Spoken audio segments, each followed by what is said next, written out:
On a tous déjà vécu ça, non? Changer d'avis juste parce que quelqu'un a fait une petite remarque, c'est humain. Aujourd'hui, on va se plonger dans une histoire, une fable vraiment intemporelle, qui nous montre jusqu'où ce désir de plaire peut nous emmener. C'est parti! Alors voilà la grande question, au cœur de notre histoire. C'est le dilemme que nos personnages vont rencontrer à chaque étape de leur chemin. Mais c'est aussi une question qu'on se pose tous les jours.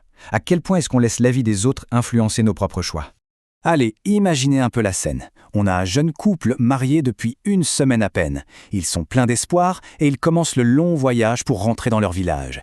Ils n'ont presque rien, juste quelques affaires et leur âne. Mais bon, ils ont l'avenir devant eux. Bon, le décor est planté. Les fêtes sont finies, il faut rentrer à la maison. Le mari, sûrement un peu fatigué, est sur l'âne, et sa femme marche tranquillement à ses côtés. Une image toute simple, toute paisible. Enfin, c'est ce qu'on pourrait croire. Mais voilà, ce petit voyage tranquille est sur le point de basculer.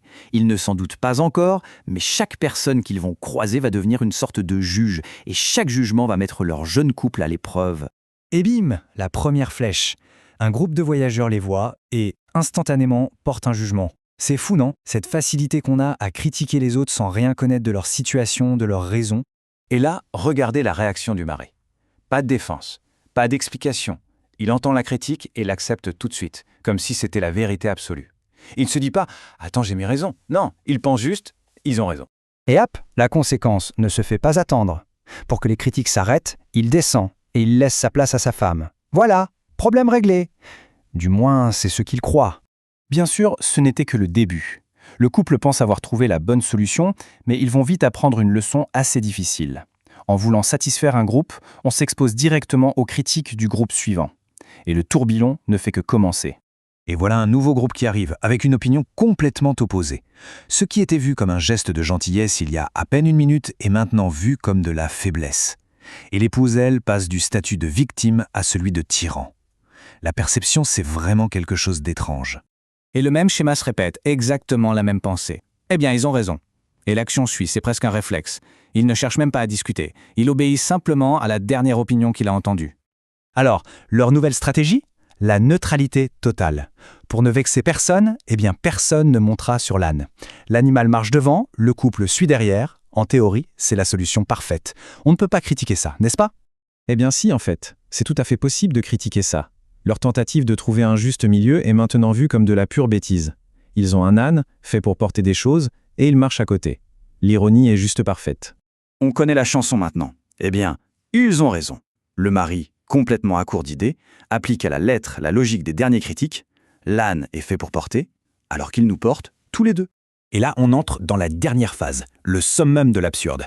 C'est le moment où toute logique disparaît, et où le désir de bien faire pousse le couple à faire le geste le plus fou de tout leur voyage.